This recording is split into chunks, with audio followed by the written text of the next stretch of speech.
नमस्कार दोस्तों। अ, अभी जैसा कि अभी न्यूज़ आ रही है कि भारत के प्रधानमंत्री अमेरिका दौरा उन्होंने शुरू कर दिया अपना।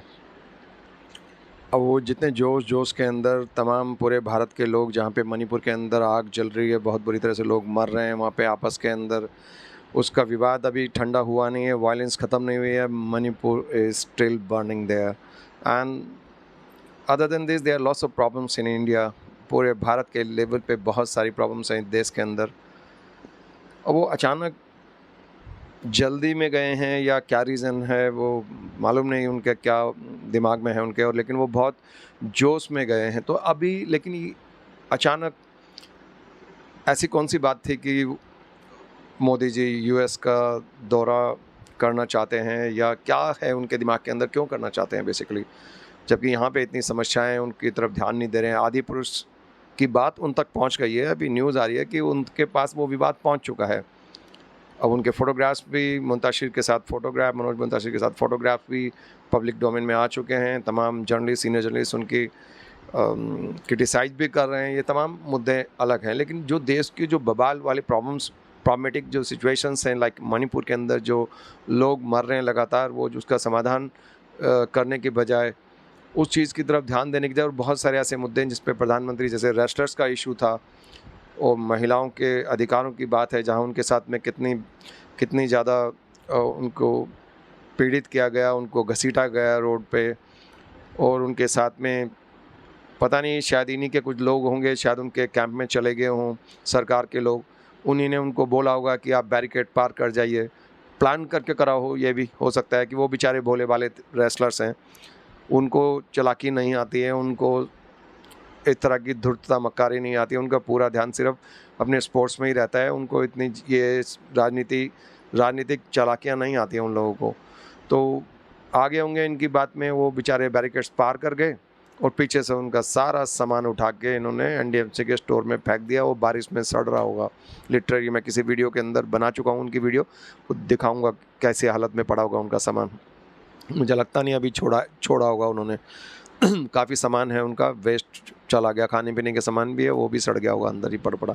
अब कहने का मुद्दा कि ये बहुत सारे देश के अंदर ऐसे मुद्दे हैं जिनके ऊपर प्रधानमंत्री को बोलना चाहिए, लेकिन नहीं बोलते हैं, चुप हो जाते हैं। जहाँ भी कंट्रोवर्सी की बात आती है, कोई भी बात ऐसी होती है, तो मौन धारण कर लेते हैं। पहले तो कहते थे लोग, बात करते थे, जैसे मनमोहन सिंह जी ही चुप हो जाते थे पहले वो एकदम से। वो ये उनके भी एक कदम आगे हैं। ये तो विवाद होने से पहले ही 2 कदम पहले ही चुप हो जाते हैं। वो तो विवाद पे जाने पे उनको समझ में नहीं आता होगा मैं क्या बोलूँ क्या नहीं बोलूँ।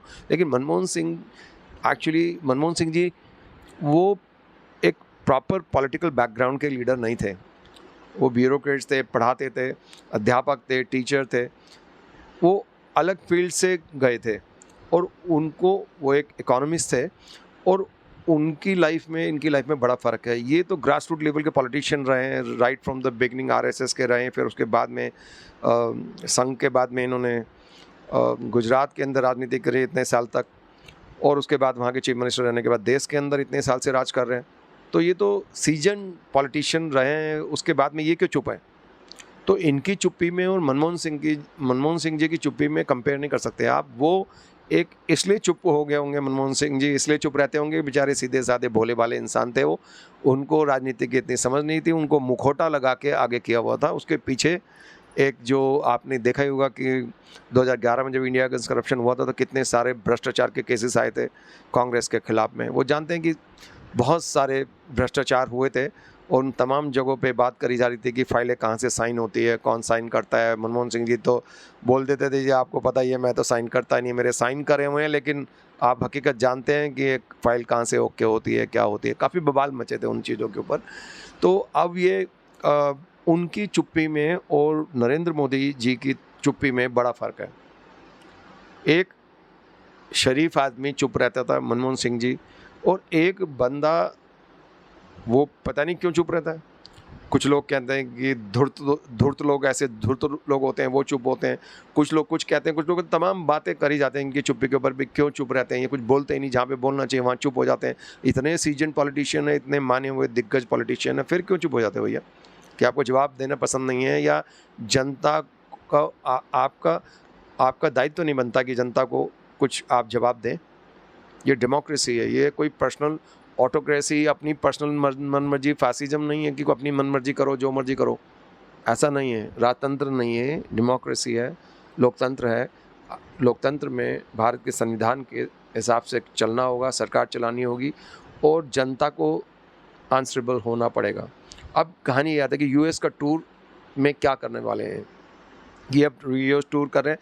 ये यूएस टूर के ये 100% श्योर है कि ये अपनी राजनीति की सेटिंग करने गए हैं। मैं अभी बता देता हूँ आपको, कुछ यूएस टूर नहीं है, कुछ भी नहीं है। ये डेलीगेशन लेके गए होंगे, काफ़ी सारे एग्रीमेंट्स हो सकते हैं जो साइन हो दोनों तरफ से, इधर उधर के अपने अपने भी कौन कौन सी कंपनियां हैं, कौन किस को लेके गए हैं, इस पे आपको शायद पता भी ना चल पाए कि उनके डेलीगेशन में कौन कौन लोग गए उनके साथ में।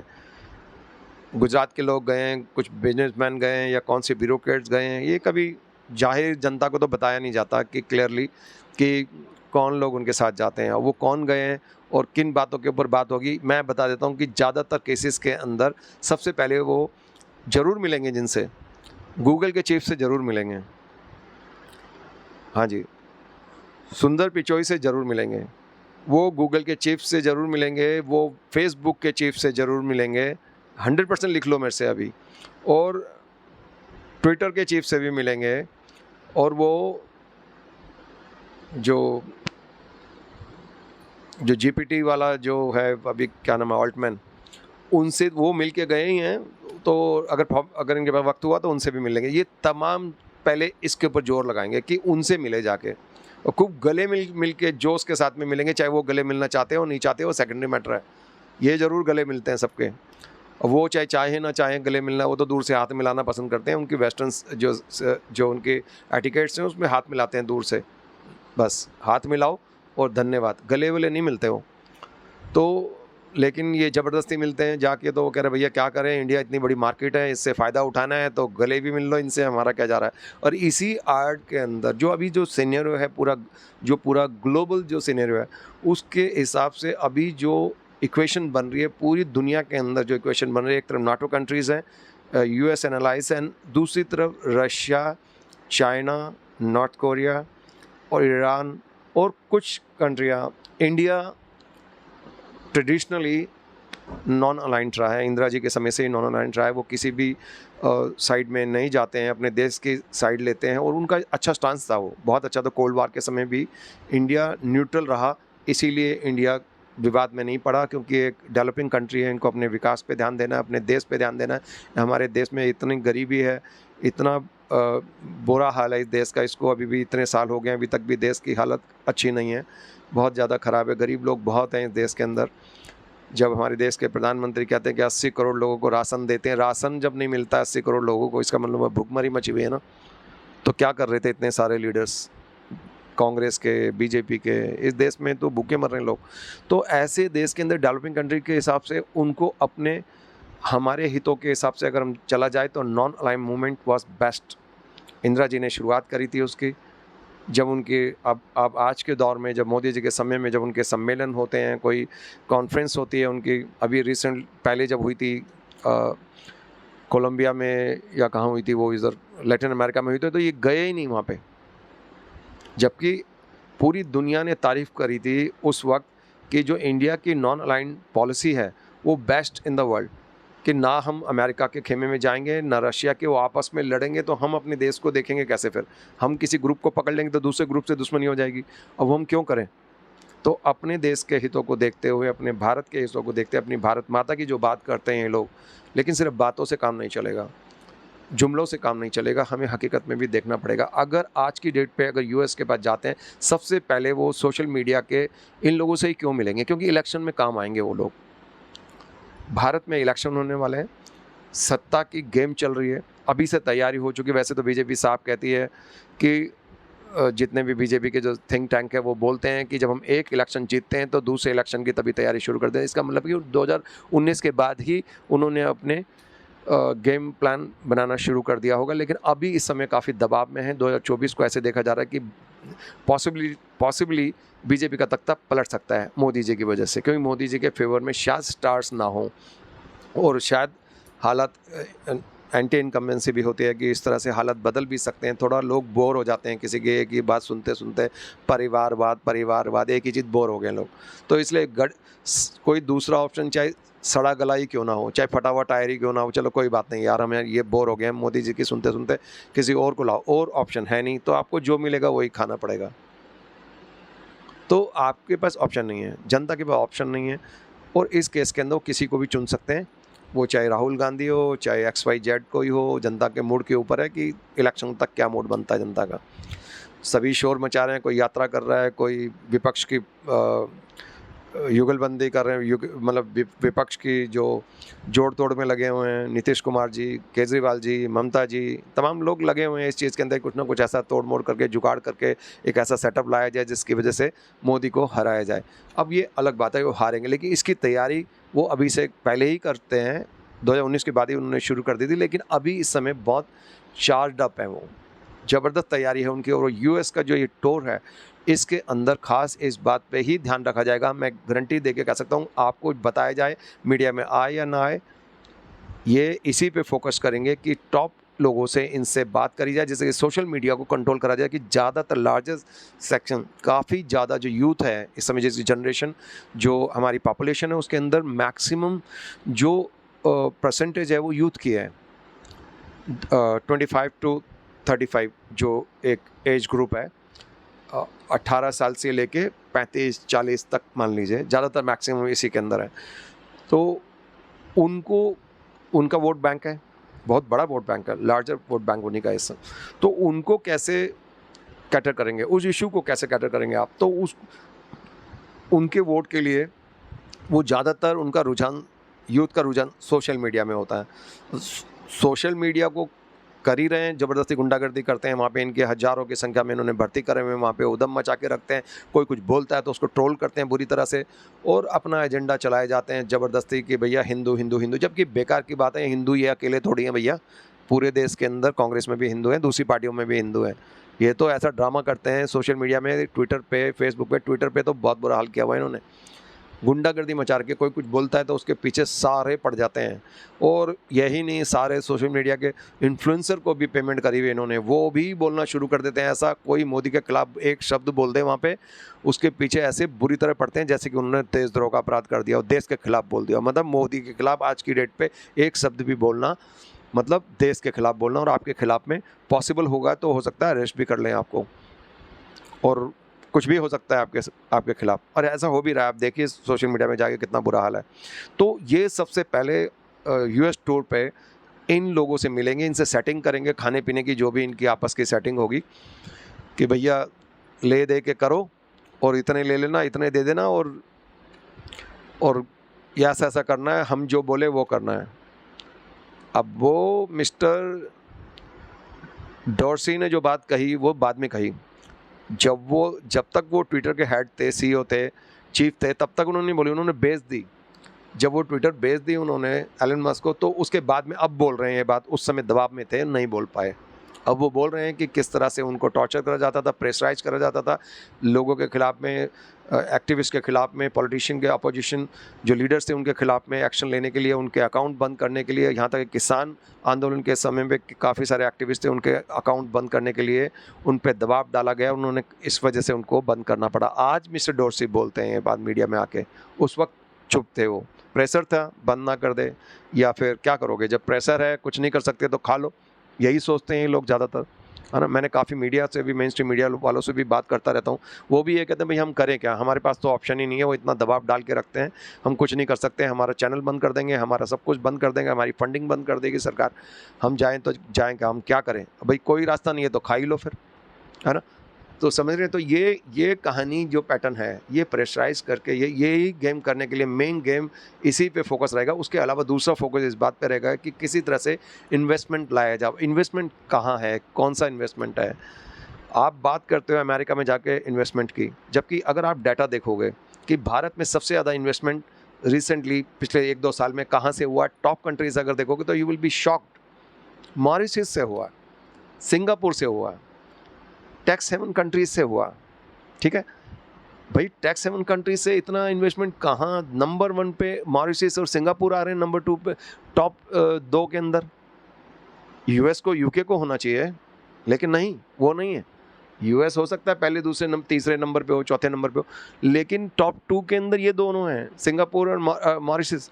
यहाँ से आता है इन्वेस्टमेंट, जो छोटे छोटे से द्वीप और छोटी सी कंट्रियाँ हैं, क्योंकि टैक्स हेवन कंट्रीज हैं। वहाँ पे इंडिया का सारा जो घपला करा होता है ना, झोल, इन्होंने बड़े बड़े लीडर्स ने वही घूम के कंपनी बनाते हैं, वहाँ पे नकली कंपनियाँ बनती हैं, शेल कंपनियाँ बनती हैं, उन्हीं को हमारे देश के अंदर यहाँ के जो घपलेबाज हैं इंडस्ट्रीज, वो खरीदते हैं, अपना पैसा ठिकाने लगाया जाता है, वाइट कर लिया जाता है पैसा, और पैसा बाहर भी पहुँचा दिया जाता है, वहाँ से यहाँ पे भी आ जाता है। गेम चलती रहती है, जनता को कुछ भी पता नहीं होता। और ये गेम बहुत लंबे समय से चल रही है, और अब भी चल रही है लगातार, और भी ज़ोर शोर से चल रही है। तो ये बेसिकली वहाँ पे क्या करते हैं, बाहर विदेशों में जाएंगे। अभी ऑस्ट्रेलिया गए थे, क्वाड का जो सम्मेलन हुआ था, अमेरिकन प्रेसिडेंट जो बाइडेन भाग गए थे वापस उनके देश में। अभी इकोनॉमिक प्रॉब्लम आ गई थी, बैंकिंग सिस्टम फेल हो रहा था, इन्फ्लेशन का प्रॉब्लम था, काफ़ी सारे इकोनॉमिक इश्यूज थे। वहाँ पे एक रिपोर्ट पेश करने वाले थे वो लोग, उनके उसमें सेनेट के अंदर। तो वो लोग, उनको बोला कि भाई आप जल्दी से आ जाइए, ऐसा बात है। और कुछ शायद डोनाल्ड ट्रंप से रिलेटेड भी हो सकता है इशू, कुछ मिक्स इशू थे। वो फ़ौरन अपने देश को प्राथमिकता देते हुए फ़ौरन चले गए, कैंसिल कर दी उन्होंने। क्वाड मीटिंग ऑस्ट्रेलिया में जो हो रही थी, जिसमें प्राइम मिनिस्टर जी बड़े जोर से गए थे, और जापान के चौथे प्रधानमंत्री थे, जापान के प्रधानमंत्री, वो भी वापस चले गए थे। उनके देश में प्रॉब्लम थी, चाइना से पंगा था या कुछ भूकंप वगैरह था, काफ़ी अर्थक्वेक, कुछ ना कुछ प्रॉब्लम था, वो भी वापस चले गए। तो बचे कौन, ऑस्ट्रेलिया का चीफ और मोदी जी। अब इनको ज़बरदस्ती मीटिंग कर रहे हैं। अब उन्होंने तो इनको वैल्यू ही नहीं दी कुछ भी, क्वाड को, लेकिन यहाँ के मीडिया में चला गया, मेन स्ट्रीम मीडिया में चला गया, क्वाड बहुत ज़बरदस्त सक्सेसफुल रहा। खूब चारों नेताओं ने पुराने फ़ोटो दिखा दिए कि मीटिंग करी, कोई मीटिंग नहीं हुई, वो कैंसिल हो गई थी वो मीटिंग। वो चले गए थे दोनों, ऑस्ट्रेलिया के चीफ और इन्होंने नरेंद्र मोदी सर ने, इन्होंने आपस में मिलके और वाह कर दी एक दूसरे की, बॉस बोल दिया। और वो उनके बाद स्टेडियम के अंदर जो स्पॉन्सर्ड प्रोग्राम करा था, स्टेडियम के अंदर ऑस्ट्रेलिया के अंदर स्पॉन्सर्ड जो जिस कंपनी ने करा था, वो जय शाह और उसके फाउंडर हैं शाहिल जेठा, कुछ ऐसे नाम है उनका। वो इसके फाउंडर, जिस कंपनी ने स्पॉन्सर करा था पूरे स्टेडियम के अंदर ऑस्ट्रेलिया के अंदर, वो फंड रेजिंग था। वो पूरी गेम ड्रामा करा जाता है, मोदी करा जाता है, जैसे कि अमेरिका में भी हो रहा है इस समय, लगातार मोदी करा जा रहा है, शोर मचाया जा रहा है। कुछ 20-25 लोग चिल्लाते हैं न्यूयॉर्क के अंदर कहीं जाके फ़ोटो लगा के, वो सब बीजेपी के स्पॉन्सर्ड लोग हैं। और स्पॉन्सर्ड ये पैसे फेंक के पैसे इकट्ठे करते हैं बाहर, सभी जगह पे कांग्रेस भी करती है, वो भी सेम पैटर्न पे करती है। अभी देखो कैम्ब्रिज के अंदर, भैया कौन से आप स्कॉलर हैं, बार कभी कैम्ब्रिज में राहुल गांधी चले आते हैं, कभी कोई चले जाता है, कभी कौन चले जाता है। अभी वो अतिथि चले गए, भैया क्यों जा रहे हैं आप वहाँ पे, वो आपको बुला रहे हैं, क्यों बुला रहे हैं, वो बुला भी रहे हैं तो क्यों बुला रहे हैं, आप जा ही क्यों रहे हो। आपको क्यों वहाँ पे, अपने देश को तो आप एड्रेस करते नहीं इश्यूज़ पे। जो आपकी पार्टी जिस इल्ज़ाम लगे हुए हैं आपके पे, इतने सारे शराब घोटाला, ये घोटाला, शीश महल, ब्ला ब्ला ब्ला, तो आप उस पर, आपके नेता बंद पड़े हैं उस पर, तो आप बात करते नहीं। वहाँ जाके कैम्ब्रिज में आप भाषण दे रहे हैं, क्यों दे रहे हैं। ये बेसिकली सारे के सारे नेता वहाँ फंड रेजिंग के लिए जाते हैं, फंड रेज करते हैं। इनका मेन इशू होगा किसी तरह, जो मोदी जी का इशू होगा वो सोशल मीडिया को कंट्रोल करना, उनसे डीलिंग सेट करना इलेक्शन के लिए। दूसरा फंड रेज करना, वहाँ पे प्रोग्राम्स होंगे बहुत सारे, शोर मच चुका है मोदी। ये जो बाइडन वगैरह कोई मैटर नहीं करते, उनसे हाथ मिलाना उलाना, चेट फॉर्मेलिटी है सब कुछ। उसके पीछे की जो गेम यही है कि फंड रेजिंग। वहाँ भी प्रोग्राम होंगे, देख लेना, स्टेडियम में भी होंगे, तमाम ड्रामेबाजी करी जाएगी। जो बाइडन भी बड़े सारे डायलॉग बोलेंगे भारत के फेवर में, मोदी के फेवर में। अब जो एग्रीमेंट्स करे जाएंगे, वो कह रहे हैं कि भारत और अमेरिका की, जो अमेरिका के लोग बोल रहे हैं जो, कि भारत और अमेरिका की दोस्ती और मजबूत होगी। अरे भैया दोस्ती कितनी भी मजबूत हो, लेकिन एक चीज़ ध्यान रखें कि अमेरिकन लोग भी ध्यान रखें, या ग्लोबल लीडर्स जो भी हैं, इस बात को खास ध्यान में रख लीजिए कि हम कभी भी रशिया के अगेंस्ट होने वाले नहीं हैं। मोदी जी ऐसा करना चाहेंगे तब भी गड़बड़ करेगी, जनता रोड पर उतर आएगी। भारत की पॉलिसी, हमारे हित, भारत के हित इस फेवर में नहीं है कि हम किसी भी देश के वन साइड ले। ठीक है, हम अमेरिका से दोस्ती करना चाहते हैं, but is not at the cost of our friendship with Russia, not at all. It should not be construed in that idea at all. उस एंगल से समझना नहीं चाहिए इसको। आप दोस्ती करना चाहते हो करो, नहीं करना चाहते आपकी मर्जी है, लेकिन we will not leave Russia at any cost. तो यही बात पैटर्न दिमाग में रख के करना चाहिए। लेकिन ये एक रुझान, वो एक लीडर हैं, गुजरात के लीडर हैं, जो कि टोटल बिजनेस ओरिएंटेड सोसाइटी है। गुजरात के मैक्सिमम बिजनेस सोसाइटी है, सभी लोग बिजनेस की बात करते हैं, वहाँ धंधा ही सबसे बड़ा है और धंधेबाज को ही सबसे बड़ा किंग कहते हैं वो लोग। तो ये जो पूरा गेम है ना, ये it's a business of politics. It's all about the business of politics. What they're going to do there to meet all the top social media hats over there. जितने भी जो बड़े बड़े इनके जो CEOs हैं, जो काम आ सकते हैं इनके इलेक्शन में, उनसे मिलेंगे, फंड रेजिंग करेंगे, लास्ट NRI से फंड रेज करेंगे, तमाम देशभक्ति की बातें करी जाएंगी, मोदी मोदी चिल्लाया जाएगा, जिससे कि उनको आप इन्फ्लुएंस कर सके। और बहुत सारा गेम होगा वहाँ पे, बड़े सारे पर्दे के पीछे बहुत लोगों से मिलेंगे वहाँ पे, जो फंड रेज पहले भी किया था, डोनाल्ड ट्रंप के लिए भी फंड रेज किया था, US में भी इलेक्शन के लिए फंड रेजिंग करते हैं, उन लोगों से मिलेंगे और उन लोगों से सेटिंग करके तैयारी करके आएंगे। और अगर कोई इन्वेस्ट करना चाहता है देश के अंदर, तो उसके पीछे भी, इन्वेस्टमेंट के पीछे कहाँ करेगा, कौन से राज्य में करेगा, वो सेकेंडरी मैटर्स हैं सारे के सारे। मेन इनका फोकस सिर्फ इलेक्शन पे है। इनकी हालत बहुत बुरी हुई पड़ी है, चाहे किसान आंदोलन की वजह से, चाहे फार्मर्स, ये जो आपके पहलवान के आंदोलन की वजह से, तमाम इश्यूज़ इस एक के बाद इसी तरह आए जा रहे हैं। आदि पुरुष भी उसी के एंगल पे है कि इस समय इनके उल्टे दिन चल रहे हैं, हर चीज़ उल्टी हो रही है, इनके फेवर में नहीं चल रही है। तो ये घबराए हुए हैं, तैयारी कर रहे हैं, जल्दी से जल्दी तैयारी करें। US का कोई भी, I don't think any extraordinary thing they are going to do there, not at all. वहाँ पे क्या कर लेंगे ऐसा, ये कौन सी डील कर देंगे जो पहले नहीं हुई है। पहले बहुत सारे अमेरिकन यहाँ पे इन्वेस्टमेंट किया हुआ है, काफ़ी लार्ज लेवल पे इन्वेस्टमेंट हुआ है देश के अंदर, तो वो कोई इशू नहीं है, वो तो कभी भी इन्वेस्ट कर सकते हैं, इनके जाने से ही थोड़ी कर देंगे इन्वेस्टमेंट, राइट। वो तो आप देखते होंगे शेयर मार्केट के अंदर किस तरह से लगातार इन्वेस्टर्स आते हैं, इन्वेस्ट करते हैं, यहाँ मार्केट पे खूब एंजॉय करते हैं, कमा कमू के भाग लेते हैं, जब उनका दिल करता है वो निकल जाते हैं, क्रैश हो जाती है मार्केट, भाग जाते हैं यहाँ से। जब भी मार्केट में यहाँ पे देश में गड़बड़ होने वाली होती है, फ़ौरन भाग जाते हैं सारे इन्वेस्टर्स, ख़त्म। उनकी पॉलिसी है, अमेरिकन पॉलिसी है कि पूरी दुनिया में इन्वेस्ट करते हैं उनके इन्वेस्टर्स, और जब उनको गड़बड़ लगती है फटाक से अपना पैसा निकाल के भाग जाते हैं वहाँ से, फिनिश। टॉप लेवल पे ही बेच देते हैं वो, नीचे आने से पहले ही मार्केट को, और फिर वो भाग लेते हैं, उसके बाद क्रैश हो जाती है मार्केट, ख़त्म। इंडिया के जो इन्वेस्टर्स हैं, लोकल पब्लिक के जो इन्वेस्टमेंट है, जनता की इन्वेस्टमेंट है, वो सब बर्बाद हो जाते हैं उसके साथ ही। तो अभी हिंडनबर्ग के बारे में हो सकता है वहाँ पे उनकी भी सेटिंग करके आए हो, गॉड नोस, कुछ भी कर सकते हैं भाई। तमाम काफ़ी काबिलियत वाले लीडर्स हैं, काफ़ी पता नहीं डेलीगेशन में कौन कौन जा रहा है, कौन कौन नहीं जा रहा है, आई डू नॉट नो। कि जहाज़ के फ़ोटो तो दिखाते हैं, लेकिन जहाज़ कौन बाहर से दिखाते हैं, अंदर कौन बैठा है उनके डेलीगेशन में, कौन कौन साथ में गए हैं, नो बडी नोज। एंड ये शायद एक्सपोज होती भी नहीं बातें, कहीं पब्लिक में आती ही नहीं वो बातें कि कौन उनके डेलीगेशन में है, कौन किस मुद्दों पे। ऊपर से दिखाते हैं 10 मुद्दे, 20 मुद्दे दूसरे भी होते हैं, तो कुछ दिखते हैं, कुछ होते हैं, पर्दे के पीछे तमाम चीज़ें होती हैं। आई एम श्योर कि this is all about the election, coming election 2024। I am 100% sure is all about it. And कुछ भी कोई एक्स्ट्रा ऑर्डिनरी वो नहीं करने वाले हैं वहाँ पे, आप देखते रहना। ये सारी चीज़ें आप खुद आँखों खोल के समझना। जो भी करते हैं मोदी जी सिर्फ अपने स्वार्थ के लिए, अपने हित के लिए करते हैं। देश हित की बेकार की बातें हैं, देश हित कुछ नहीं है।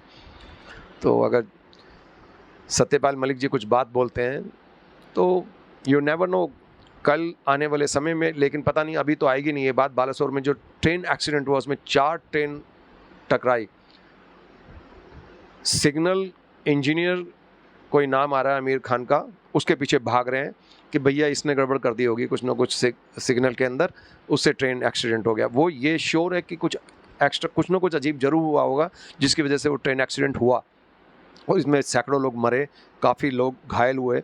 और लेकिन एक सबसे सस्पिशियस बात यह है कि जो अश्विनी वैष्णव जी जो रेल मंत्री हैं वो वहाँ रहे, प्रधानमंत्री जी भी पहुँचे वहाँ पे और उन्होंने देखा तमाम चीज़ों को, मरीजों से भी मिले, सब कुछ हुआ।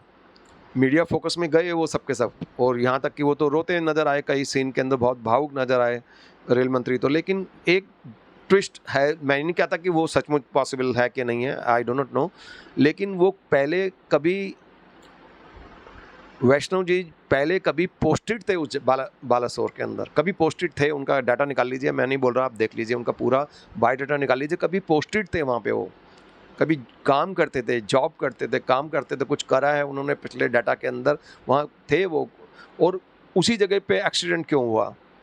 हो सकता है ये कोइंसिडेंस हो, ये भी हो सकता है कि मैं ज़्यादा शायद I am going too much into it, तो हो सकता है पॉसिबल, लेकिन कुछ ना कुछ तो दूसरी तरफ भी हो सकता है ना।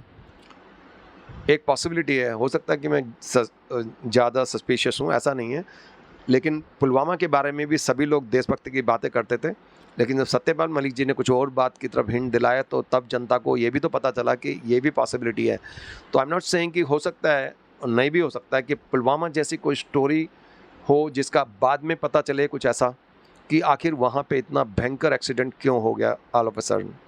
लॉक सिस्टम भी अप्लाई नहीं किया, कुछ भी नहीं किया, तमाम बातें कर रहे हैं। हो सकता है कि बाद में ये दिखाया जाए कि रेलवे बेकार है, ख़राब है, और जिससे ईज़िली जनता को ये समझाया जाए, कन्विंस करा जाए कि रेलवे को बेचा जा सकता है, और जो हम धीरे-धीरे बेच रहे हैं या बेचना चाहते हैं, जो हमारे इंटेंशन है, वो बहुत अच्छे हैं, हम देश का भला करना चाहते हैं। समझ रहे हैं बात को?